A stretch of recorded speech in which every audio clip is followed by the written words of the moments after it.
Olá, meus amigos, boa noite, tudo bem? Olá, tudo Tudo bem? bom? Boa noite. Boa noite. Boa noite. Estamos finalizando o evento, como sempre, muito produtivo, muito agitado. Eu confesso para vocês que eu preferia pessoalmente, porque os imprevistos acontecem, a gente consegue pôr a mão na massa, né? Mas obrigada por participarem nesse último bloco, né? E eu quero agradecer bastante Isabela Cury, uma advogada brilhante aqui de Curitiba, empresária, porque não deixa de ser uma grande empresa, um escritório, né, Isabela? Mãe, esposa, tudo isso que a gente precisa.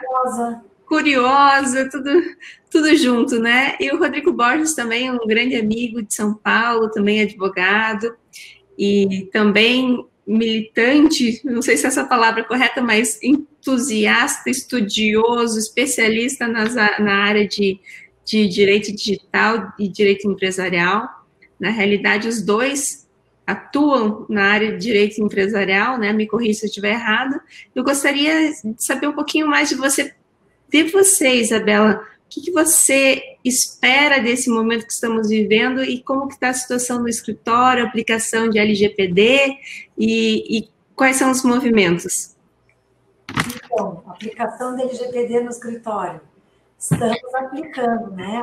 Quem diz que já está em conformidade com a LGPD total é porque não visualizou o quadro por inteiro e não sabe que está faltando coisa. Então, a gente está nessa linha, empenhados e fazendo a conformidade em nível acelerado, né? Perspectivas em termos de Covid, acho que agora, novembro de 2020, tudo começou em fevereiro, março, estamos conscientes de que é um dia de cada vez, né? A gente ficou em home office 100% do escritório, agora a gente está em esquema de rodízio, fizemos grandes alterações na nossa TI para poder viabilizar isso, foi relativamente rápido, a gente sempre teve aí uma veia forte de tecnologia no escritório, é a nossa paixão, né, essa parte de tecnologia. Então, a gente está agora, assim, um dia de cada vez, né, sempre em frente e prosperando. Ah, que ótimo. E, Rodrigo, fala um pouquinho como estão as coisas aí em São Paulo, trabalho, home office, como que vocês estão lidando com essa situação no escritório e um pouquinho de você também, por favor. Aqui para a gente, sendo sincero, assim, a mudança foi um pouco mais fácil, porque como nós somos um escritório relativamente novo, então a gente já estava com, enfim, todos os sistemas em nuvem, tudo dessa forma, então basicamente o trabalho continuou da forma comum, só que é um pouco chato esse distanciamento. Por exemplo, agora esse evento, acho que talvez a maior perda que a gente tenha seria de todo mundo se encontrar, trocar ideia depois da discussão aqui, porque isso enriquece muito, então a gente poder abordar alguns outros pontos que eventualmente a gente não tenha tempo de abordar aqui no evento, isso é algo que a gente sente bastante falta. E do nosso lado, eu trabalho com direito digital e, enfim, empresarial há bastante tempo, e com blockchain e cripto, acho que desde 2016 eu estou aí participando ativamente das discussões aí do setor, então, desde regulação, tanto no Brasil quanto no exterior, participando desses congressos para tentar ajudar a gente a entrar de fato nesse novo mundo, porque a tecnologia ela não vai ser parada por conta de uma ausência ou por uma regulação ruim, né? Então a gente tem que fazer o nosso trabalho para permitir que uma ausência de regulação que traga alguma insegurança ou uma eventual regulação ruim, que ela não atrase muito o avanço tecnológico e o benefício que isso traz para a economia e para a sociedade. Com certeza. Então, diante dessa bagagem que nós temos dos nossos convidados, eu vou começar a gerar polêmica aqui para a gente começar a debater, né? O nosso tema é impactos da LGPD em projetos de blockchain. Será que são compatíveis? Um anula o outro? Mas para isso, eu gostaria um pouquinho de escutar de você, Isabela, um pouco sobre a Lei Geral de Proteção, para que a gente consiga dar uma leve nivelada para as pessoas que não entendem do nosso mundo jurídico possam entender do que a gente está falando e o porquê que a gente está falando de Lei Geral de Proteção de Dados nesse momento. Sim, Adriana. Olha, fica à vontade. Obrigada. Quero, primeiro de tudo, agradecer para você, Adriana, e para os apoiadores do evento. Eu estou vendo o desafio enorme que está sendo você realizar isso, um evento dessa envergadura de forma virtual, assim, né? Tenho acompanhado as palestras e debates, parabéns. Obrigada. Quero agradecer ao Rodrigo Borges, profundo estudioso, especialista no tema, longa data, um dos precursores, pela oportunidade que eu vou ter agora de tirar muitas dúvidas com ele. Então, falando de LGPD, então, a gente sabe, né, Lei Geral de Proteção de Dados, ela estabeleceu direitos para o titular de dados pessoais, tais como de apagamento, de correção, ter conhecimento sobre por onde anda seu dado, o que é feito dele. Estabeleceu também obrigações para aqueles que recebem ou mantêm dados em suas bases. É importante a gente entender isso, né, essa introdução, para depois a gente cruzar isso com a blockchain, né, e a gente entender o que a gente está cruzando. Basicamente, a lei garantiu que só o titular do dado pode dispor desses dados, seja para o que for, fornecer para um fim específico ou vários fins, permitir tratamento ou não, solicitar descarte ou autorizar a guarda do dado, né? A partir de agora, no Brasil, ninguém mais pode praticar qualquer ato ou omissão quanto ao dado de um terceiro, sem que esse titular seja previamente consultado e aprove. Né? Quem está com o dado de um titular vai ser fiscalizado, vai ser obrigado a comprovar o que foi feito, por que foi feito, quando e como o dado foi descartado. E aí é que entra a blockchain, né? Esse tipo de normatização que a gente tem aqui da LGPD, ela se iniciou no Japão há bastantinho tempo já existe na União Europeia, alguns estados dos Estados Unidos, Argentina e outros países. Quer dizer, no Brasil, o Brasil é um dos países mais recentes com esse tipo de norma, isso não é novidade no mundo, né? Não é uma questão isolada brasileira. Os pesquisadores do assunto costumam comparar a LGPD com a General Data Protection Regulation, apelidada de GDPR. Mas antes disso, já havia sido criada no mundo a tecnologia blockchain. Né? Já é unânime que, embora a LGPD não tenha mencionado no texto sobre qualquer tecnologia, portanto, foi neutra quanto à questão tecnológica, a norma acabou indo na contramão da direção do que a tecnologia está evoluindo em termos mundiais, inclusive aqui no Brasil. A blockchain surgiu com base num modelo descentralizado e as novas tecnologias que estão surgindo também estão baseadas nesse modelo descentralizado. Só que a LGPD considerou e foi modulada em cima de uma metodologia centralizada de tecnologia.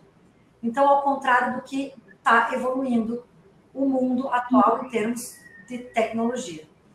Sem querer entrar no assunto de blockchain, claro, antes da hora, eu quero somente mencionar que a blockchain, além de viabilizar a individualização de ativos digitais, como o Bitcoin, registra qualquer tipo de transação, contrato, dado, transporte, muito mais de forma imutável, transparente, segura, auditável. Né? Com certeza o Rodrigo vai falar muito mais sobre isso. Quando a gente olha os dois temas, LGPD e blockchain, em tese, parecem incompatíveis. Então, eu não vou adentrar nesse assunto agora, porque daqui a pouco a gente vai fazer nossos debates, né? Exatamente, só quero complementar antes de passar a palavra para o Rodrigo, é importante, né, essa colocação, Isabela, que blockchain não é Bitcoin, né? Os leigos, você trabalha com Bitcoin? Não, Bitcoin é um pedacinho, é o que trouxe à tona, né, toda essa discussão, mas blockchain é muito mais do que isso. Dá para ver que nós estamos 2 noites debatendo o assunto de blockchain, temos muita coisa ainda para falar. Mas então, Rodrigo, me conta um pouco sobre a blockchain no seu ponto de vista, desde o conceito básico, para que a gente consiga entrar e fazer um debate em relação a esses dois temas, que a princípio, a partir do discurso que a Isabela fez agora, um mundo descentralizado com uma lei que tenta centralizar, e agora? O que nós fazemos? A colocação da Isabela foi fantástica, porque, de fato, o que ela colocou é o problema que a gente vê hoje, né? Então, quando a gente olha a regulação, naturalmente o regulador ele está olhando para o retrovisor. Então, ele cria as leis com base naquilo que ele já viu e não naquilo que ele está antevendo. E esse é o problema quando a gente pensa em tecnologia. E, sobretudo, quando a gente olha a cultura brasileira que a gente tem do ponto de vista regulatório, que é a criação de leis taxativas, em que a gente tenta fechar todas as lacunas de uma lei. E isso, na verdade, só gera mais buracos, né? Então, se a gente pensar o momento que a gente está hoje para o blockchain, muitos comparam que seria o mesmo que em 95 para a internet, que foi quando começou o uso comercial da internet, né?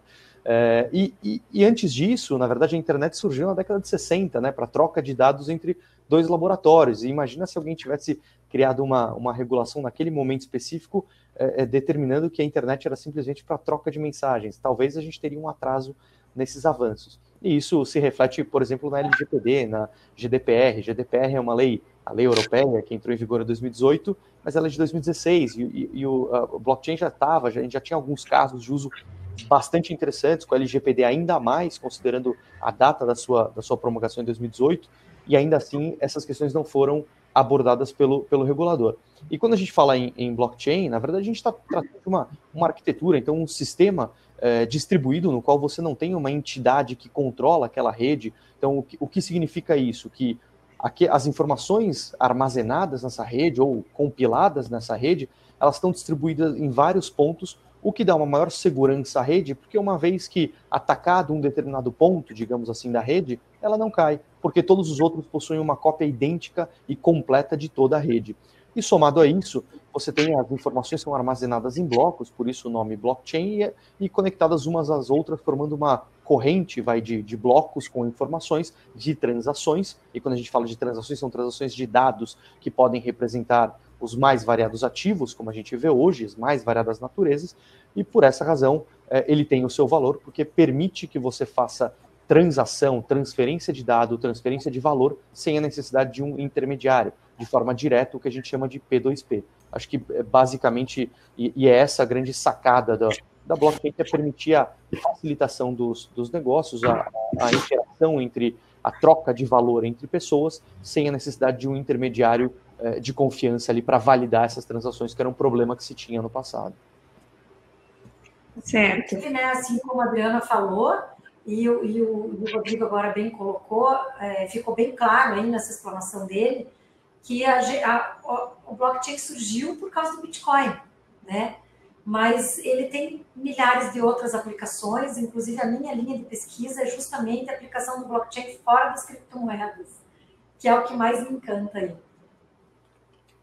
E nós podemos verificar em muitas outras situações na área da saúde. Agora as law techs estão aprofundando cada vez mais em situações de smart contracts e outras situações, né? Mas, diante desse contexto, a minha pergunta é cruel para vocês, porque é um debate, a gente não precisa chegar num consenso, né? Mas, em relação a essa posição da blockchain tão descentralizada, tão democrática, vamos dizer assim, e a LGPD fazendo a tratativa de dados de uma forma tão minuciosa, a ponto da informação ser tratada, o descarte, tudo isso ser monitorado. Como fazemos as duas coisas conversarem? Vocês chegaram a pensar, a discutir, a ter algum conceito assim para compartilhar? Manda brasa aí, Rodrigo. Esse ponto até um ponto. Eu estava outro dia conversando com a Isabela sobre isso, a gente discutiu rapidamente sobre o tema, e é algo que é super interessante, porque como a Isabela colocou, então, assim, quando a gente fala de LGPD, a gente está falando da proteção dos dados pessoais, tá? E a lei traz esse novo, tanto a regulação brasileira quanto a regulação europeia, ela traz esse novo conceito, que a gente chama de novo, mas já estava talvez no nosso íntimo, aquela visão de que os nossos dados pessoais pertencem a nós mesmos e não às empresas que estão tratando aquelas informações. E quando a gente vê, por exemplo, a capa da The Economist em 2007 falando que os dados são o novo petróleo, eu falo, poxa, então eu estou entregando algo que vale dinheiro de graça, né? Então, essas leis de proteção de dados, elas vieram para devolver ao titular o poder em relação aos seus dados. E quando você pensa, poxa, mas se o titular do dado vai exercer poder em relação aos seus dados, como eu vou compatibilizar isso pensando num sistema descentralizado em que eu não tenho uma autoridade central na qual eu posso eventualmente notificá-lo ou tomar alguma medida para alguma modificação ali, ou seja para apagar um determinado dado ou desfazer uma operação, como isso funciona. E isso é interessante a gente lembrar, porque quando se fala em blockchain, todo mundo pensa, só existe um tipo de blockchain, uma blockchain que é o padrão Bitcoin. E, na verdade, isso não é uma realidade. Hoje existem inúmeras blockchains distintas e o grande ponto que distingue elas é justamente a governança. Então, a forma como a gente trata quais dados são acessados, por quem são acessados, quais informações podem ser alteradas.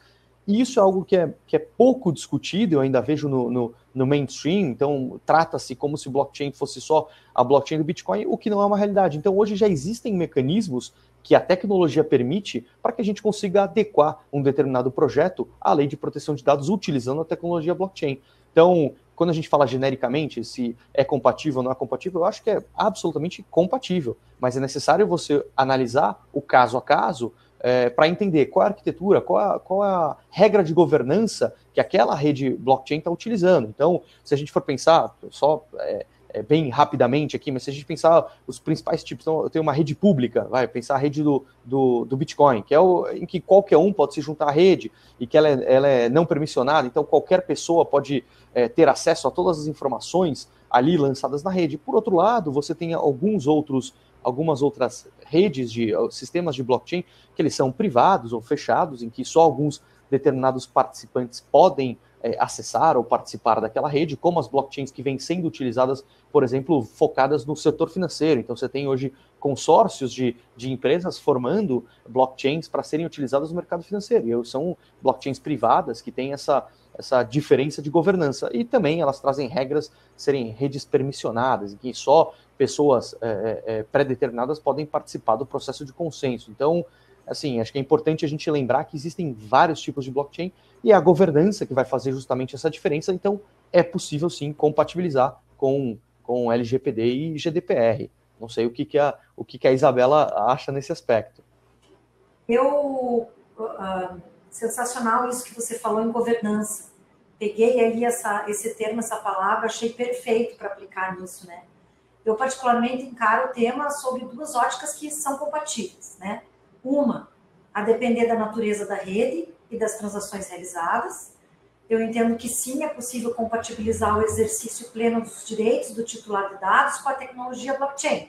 Então, como o Rodrigo bem falou aí, numa rede pública, que praticamente é uma internet aberta, como se fosse similar, para a gente poder tentar entender esse assunto de uma forma mais concreta, numa rede pública é um pouquinho mais difícil você compatibilizar, porque você não tem o controle, você não sabe quem são os atores, você tem que primeiro determinar numa rede pública qual vai ser a legislação de qual país que vai ser aplicável. Depois que você determina isso, você vai ter que olhar na legislação quem são os controladores, os operadores, e você vai ter que verificar também na legislação a questão de permissões e proibições, né? Até mesmo acerca de anonimização. E na rede privada, é isso aí que ele fala, você tem governança.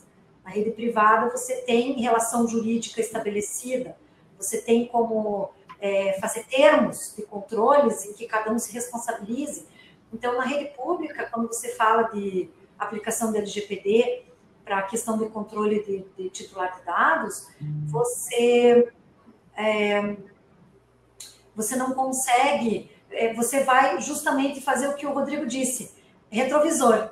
Você vai esperar o problema acontecer, né, para daí você olhar para trás e você resolver esse problema tentando achar quem foi o responsável e se teve mais de um responsável, um efeito dominó, uma cadeia de responsáveis, e aí você vai agir para amigavelmente ou judicialmente resolver o problema. Quando você está numa rede privada, você consegue fazer combinados, falando bem de forma simples, né? Combinados. E o outro ponto de vista, outra ótica que eu vejo, é a tecnologia de blockchain que pode até mesmo contribuir com a gestão do ciclo da vida e da morte dos dados, né? Eu falo morte para pagamento dos dados, dentro de uma organização pública ou particular, e pode contribuir até com o cumprimento da lei. Eu gosto de dar o exemplo de que, através do blockchain, um órgão público ou uma empresa particular pode, inclusive, registrar qual foi o ciclo de vida do dado, sem ter o dado ali dentro, né, sem ter o conteúdo sendo um dado, para depois a NPD utilizar isso, ou os PROCONs, ou as associações de titulares de dados, poderem utilizar isso para poder comprovar se o ciclo de vida do dado teve um tratamento de acordo com a lei e utilizar isso até mesmo como prova judicial de que tudo foi feito certo naquela empresa ou naquele órgão público. Então, eu vejo sobre essas duas óticas, né? Primeiro, o que está dentro do blockchain em termos de dado e pode ser anonimizado ou pseudonimizado, né? Não sei se essa palavra existe, mas enfim, acabei de inventar. E, ao mesmo tempo, a questão da blockchain ajudar no controle da proteção dos dados do titular. O que vocês acham? Eu acho sensacional, tendo em vista que a LGPD está para todos, né? Independente do tamanho da empresa. Exatamente. Certo? E até profissionais autônomos, por exemplo, psicólogo, médico que trabalha sozinho, não é só empresa, pequena empresa, grande empresa. Então, mas e os contratos no dia a dia são feitos a qualquer momento também, né? Desde da contratação de um funcionário. Então, se o funcionário chega até a empresa, ele está deixando para a empresa os dados pessoais. Também terão que ser tratados. A gente não está falando só do cliente, do cadastro do cliente, do que ele faz no dia a dia para ter uma conta de telefone ou qualquer outro tipo de bem de consumo, mas a política do dia a dia mesmo, o registro do funcionário, do fornecedor, mas aí, pensando numa blockchain privada, que nós temos a pública. A pública, a gente, pelo que eu entendi do nosso consenso aqui, ela é mais difícil e para que a gente consiga utilizá-la, nós precisamos evoluir ainda algumas coisas. Mas a blockchain privada... As hashes.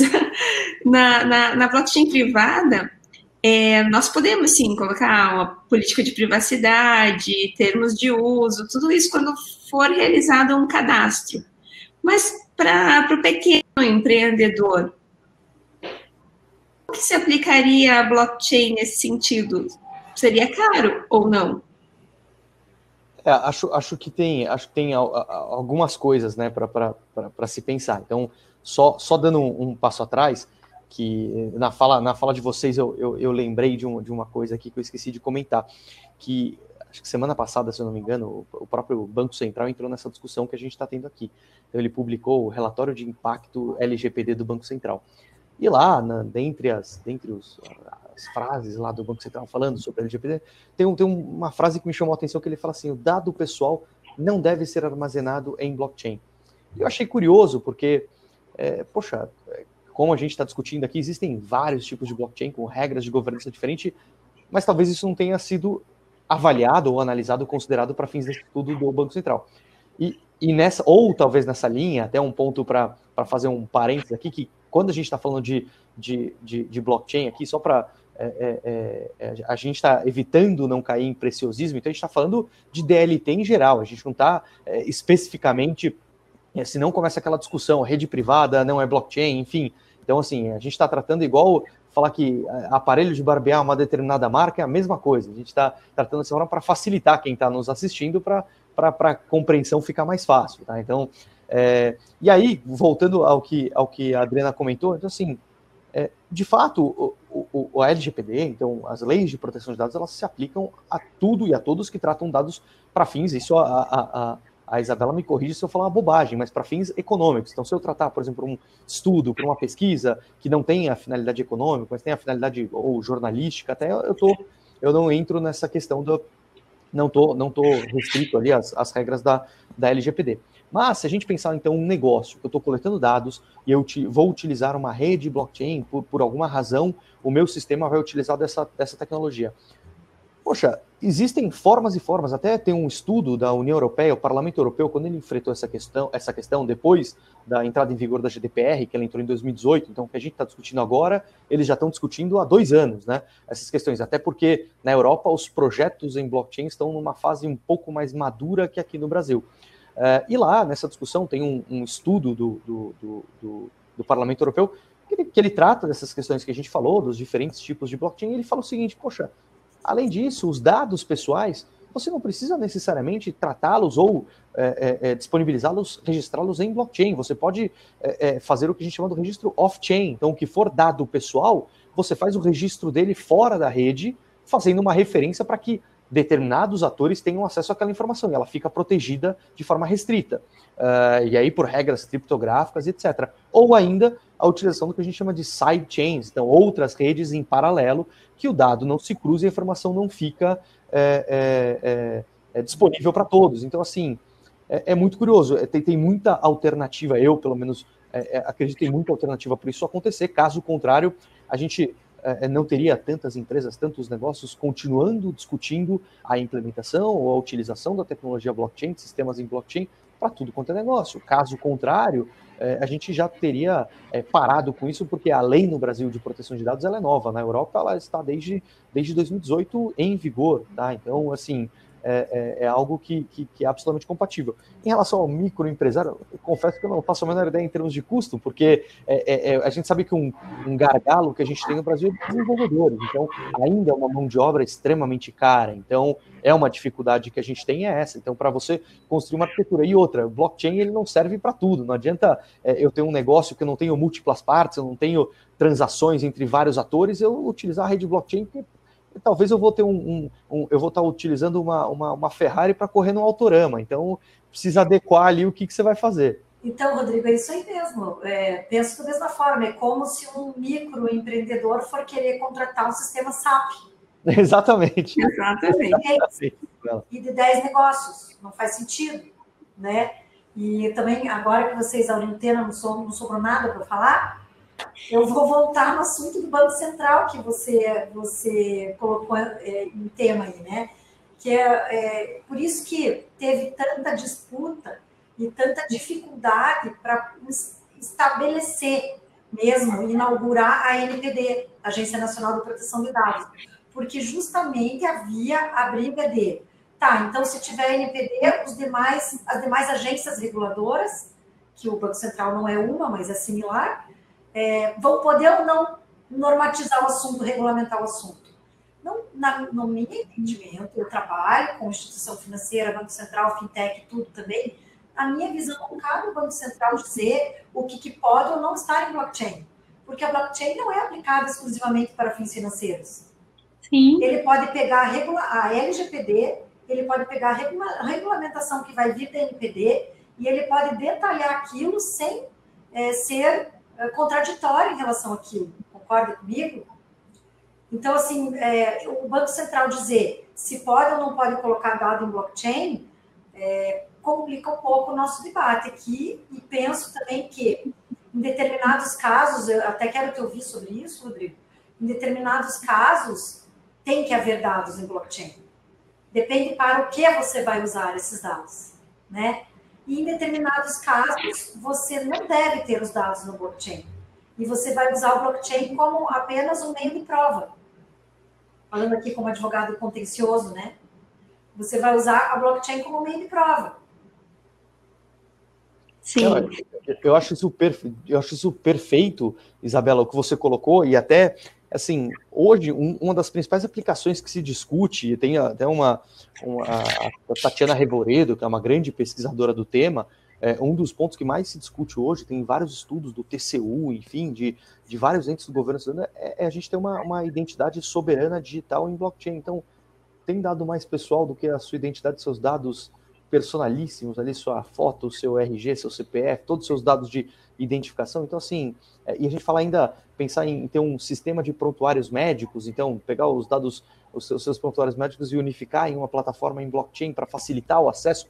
Só que, de novo, quando a gente fala isso, muita gente pensa, poxa, vai estar tudo aberto. Não, os estudos que se tem, as empresas que estão desenvolvendo isso, é justamente com regras de governança. Então, eu, cidadão, eu vou permitir quem acessa ou não aquele meu determinado dado pessoal. Então eu vou num ortopedista, eu vou permitir que ele acesse os registros médicos de relacionados à ortopedia, exame de sangue, que não tem nenhuma relação, não tenho por que compartilhar com ele. Então isso tudo aqui a gente está falando em tese, mas assim, a tecnologia ela já permite que a gente faça esse cuidado e essa curadoria em relação aos dados pessoais. Então, por isso que eu acho muito perigoso falar de forma genérica e ampla, pode ou não pode, né? Por isso que eu gosto sempre de a gente pensar na análise do caso em concreto, né? É natural, no caso concreto. Uma legislação nova, os estudiosos todos primeiro olharem sob o ponto de vista do terrorismo, né? Assim, o terrorismo no bom sentido. No sentido assim, meu Deus do céu, vai dar tudo errado, bloqueou tudo, foi, nossa, o legislador fez tudo errado e tal. Depois os ônibus se acalmam e todo mundo consegue usar aquela norma, aquela lei, para encaixar no que é necessário e até tirar muitos benefícios e vantagens para a sociedade disso, né? Então, bacana vocês terem falado dos prontuários médicos. A gente vê populações dos imigrantes, né? Os imigrantes, no caso, até fugidos dos seus países, que chegam no Brasil ou em qualquer outro país, sem ter acesso a histórico escolar para os filhos poderem estudar, acesso a documentos, e quando tem uma doença, vai para um hospital, tem uma doença grave, precisa ver o histórico, não consegue ter acesso.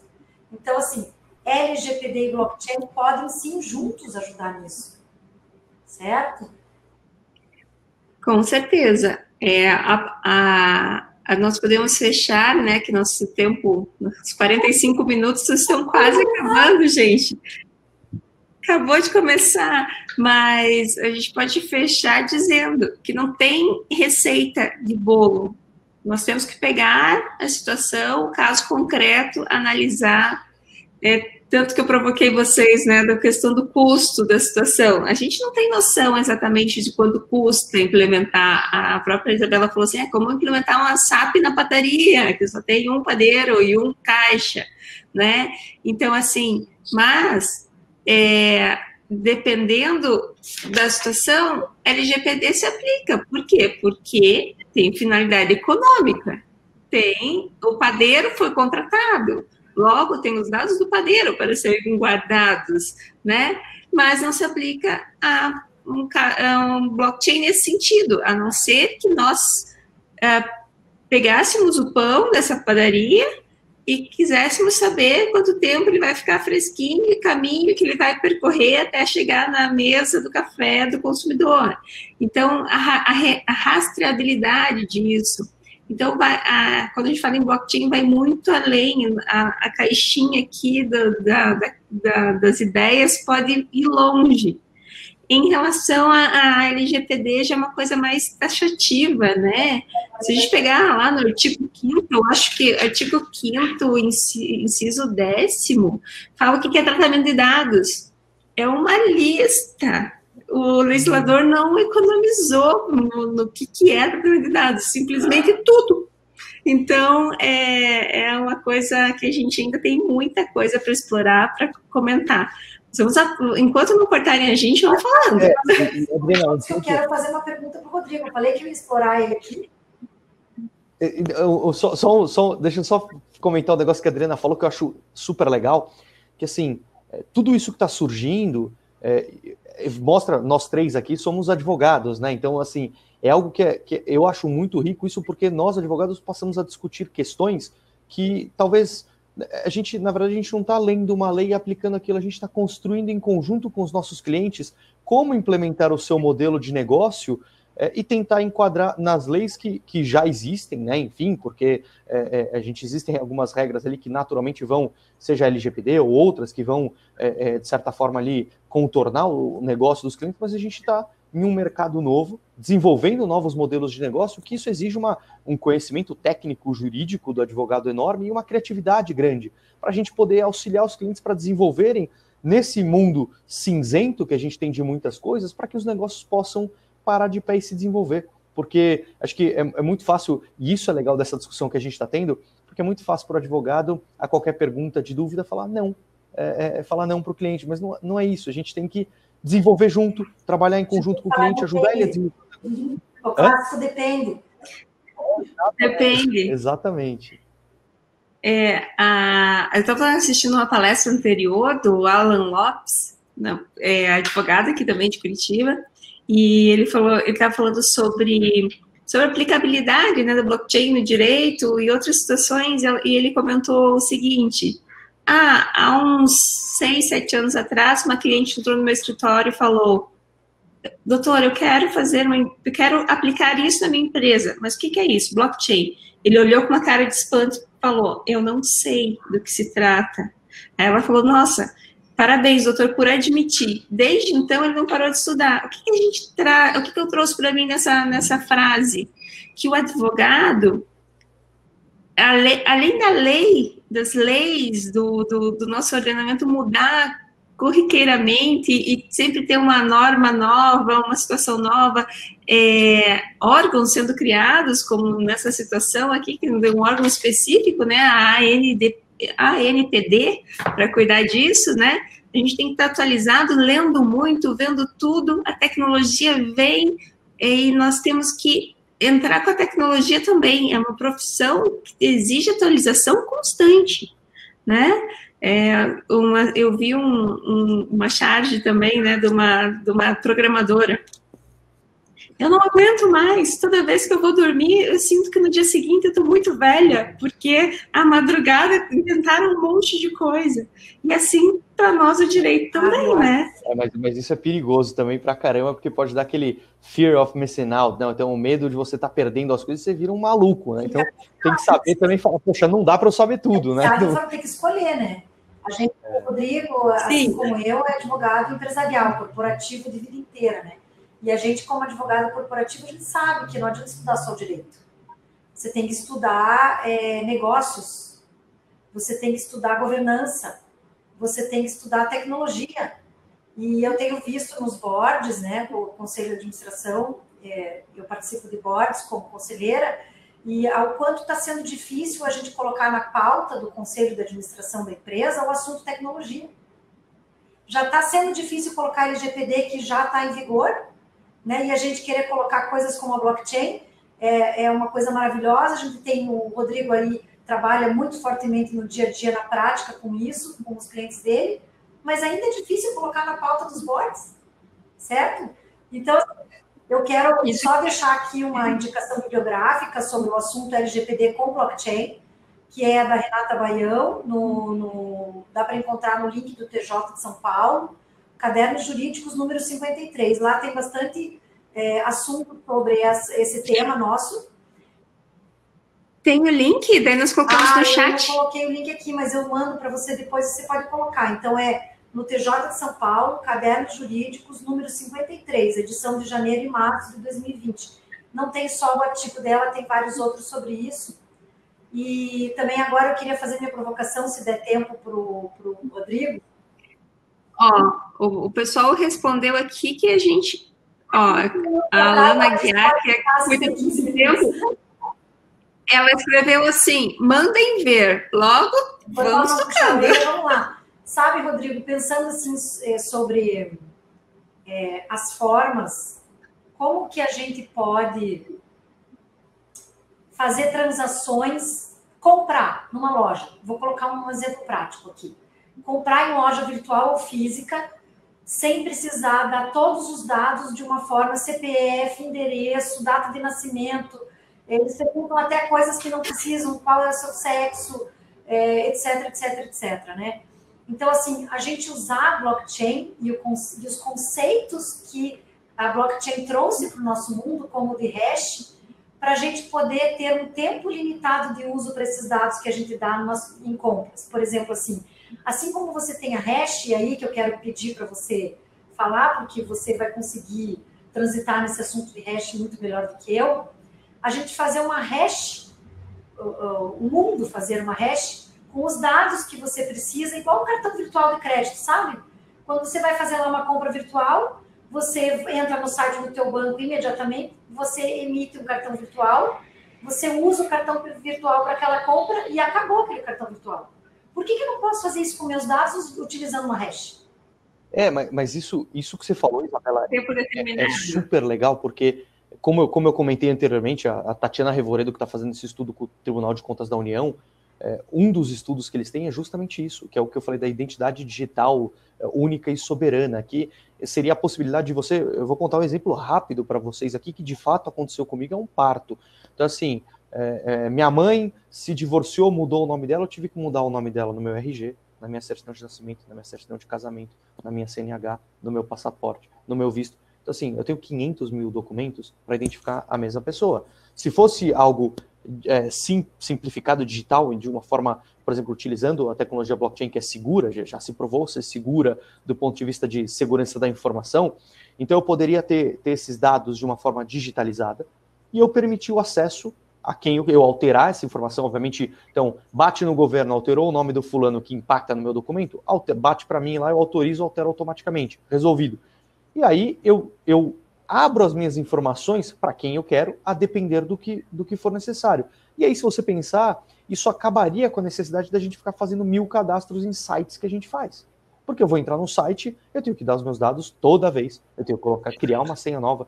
Se eu tivesse a minha identidade toda centralizada em uma plataforma em blockchain, eu poderia simplesmente dar o acesso para ele ali do documento que é necessário para aquela operação que eu vou fazer com ele, e depois eu posso restringir o acesso daquela informação novamente. Então eu tenho o controle daquele dado de uma forma muito mais clara e segura. E isso são questões que já estão sendo estudadas e implementadas, obviamente ainda de forma muito experimental, mas eu acho que não tem como a gente fugir de ter um sistema dessa forma. Teve um estudo em 2018 da Universidade de Oxford, que eles fizeram junto às instituições financeiras, e foi levantado que 20%, acho que era 20 ou 15% do custo total dos custos que a gente paga para instituições financeiras, de 15% a 20%, era relacionado a questões de KYC, então de verificação da identidade de compliance do cliente, tá, do usuário. E por que isso? Porque a gente tem as informações todas espalhadas. Eu tenho 1000 documentos para identificar a mesma pessoa. Então o banco tem que gastar uma enormidade de dinheiro para ficar verificando todas aquelas suas informações. Enquanto que se a gente tivesse um sistema mais seguro e completo de identidade digital, ficaria muito mais fácil, porque eventualmente, até pensando... somando a LGPD, o Open Banking, que está vindo aqui no Brasil também, começando agora, a gente poderia compartilhar esses dados entre os bancos e você reduziria absurdamente o custo ali de transação, porque você reduziria para quase zero esse custo de verificação. Então, assim, essa questão de uso de blockchain para identidade e para controle de dados que você vá compartilhar com terceiros, como dados médicos, etc., prontuários médicos, a redução de custo que isso gera é absurdo, e assim, eu não acho que é uma questão de se vai acontecer, acho que é uma questão de quando. Quando? Mas aí a gente tiraria a obrigação das empresas, no caso da LGPD, e quem ficaria responsável seria o próprio usuário? Não, você não tira da LGPD a obrigação das empresas, né? Mas você consegue, de fato, cumprir a LGPD. Porque o usuário vai ter realmente o domínio do dado dele. E de quanto tempo o dado vai ser usado. Daí, usando esse raciocínio do Rodrigo, já me vem na cabeça o Pix. Certo? Eu não quero fazer cadastro no Pix por enquanto. Eu gostaria muito mais de poder fornecer para o banco uma hash, com os dados que forem necessários só para aquela transação. Você proteger, na verdade, os seus dados, você dá o acesso restrito ali, pontual, exato, né? Mas assim, eu já acho que o Pix já é uma grande evolução. Mas o Bitcoin ainda está a anos-luz do Pix, né? Então, o Bitcoin ainda está insuperável em termos de tecnologia, de governança, de sistema, porque ele, de fato, ele traz para o mundo digital a capacidade do mundo físico, que é o que você falou, de ir numa loja, ou para pagar para alguém, eu não preciso ficar pegando informação pessoal do sujeito ali. Poxa, é igual o mundo físico, basta você me dar o seu QR Code, seu endereço da carteira, lá, transferimos e acabou. Aí você fala, poxa, mas o Pix também dá para fazer isso. Só que o Pix você precisa de um banco. O Pix você está usando o banco para fazer isso, e o banco pode estabelecer limites de quanto você vai transferir, quanto você pode transferir, como vai funcionar, se for transação acima de X valor, pedir um monte de informação para você, porque é simplesmente um novo método de pagamento, mas tem todas as regras do banco. Então, no Bitcoin eu posso transferir o quanto eu quiser, para quem eu quiser, a hora que eu quiser. O dinheiro é meu.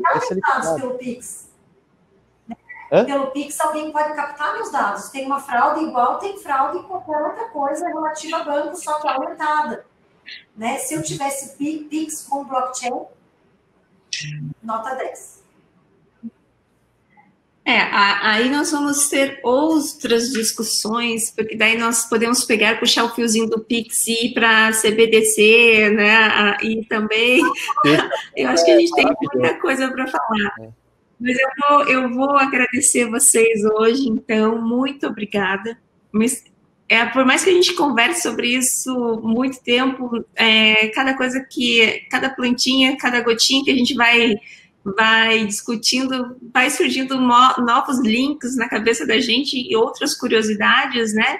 Então, eu me despeço de vocês com muito carinho, Isabela. Você sabe como eu admiro o seu trabalho, como eu sou sua fã número 1, Rodrigo. É um querido também. Eu quero fazer um merchan, se for isso que se fala, para o meu amigo Rodrigo, que está saindo a versão em português, uma nova edição do livro dele. Peraí que eu estou perdida. Aqui, você quer falar um pouquinho, Rodrigo? A gente tem uns 2 minutinhos ainda. Esse livro, eu e a Tatiana Revoredo, a gente lançou em 2018, se eu não me engano.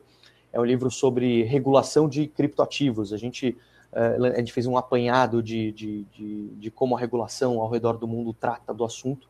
E agora a gente está trabalhando numa atualização do livro, aí vai ter a versão em português, para a gente atualizar o tema, porque de lá para cá teve muita mudança. Então, enfim, foi muito rico desde que a gente fez o livro. A gente foi chamado para ir discutir sobre o tema lá no Parlamento Europeu, aqui na Câmara dos Deputados. Então, a gente tem participado ativamente dessas discussões regulatórias, porque tudo isso vai impactar, né? Porque que nem o que a gente falou no começo da conversa, que a Adriana colocou muito bem, a blockchain ela veio com o Bitcoin. Então, quando a gente está tratando de regulação de criptoativos, ou o que for, na verdade, a gente está tratando de regulação de um sistema ali, que dele podem derivar várias outras coisas. Então, por isso a importância da gente olhar e ficar se atualizando em relação a essas informações, porque o mundo está mudando. Eu lembro da lei de Moore, lá, que fala que a cada 18 meses a tecnologia dobra, sem aumentar o valor para se fazer aquela tecnologia. Hoje, acho que talvez essa lei de Moore esteja até ultrapassada, porque, como nem você falou, às vezes a gente dorme, acordou e a tecnologia já mudou. Já mudou. Mas nos mantém atualizado, então, Rodrigo. Isabela, eu vejo bastante conteúdo do seu escritório.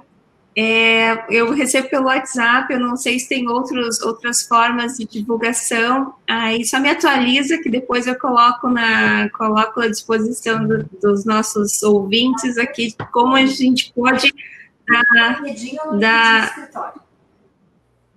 dar mais visibilidade, então, através do LinkedIn da Isabela. A Isabela está sempre publicando assuntos relacionados a atividades empresariais no mundo jurídico. Um abraço a vocês, muito obrigada. Eu amei estar com vocês. Obrigada, Rodrigo. Tchau. Super obrigado, um prazer participar com vocês. Boa noite. Boa noite, tchau, tchau.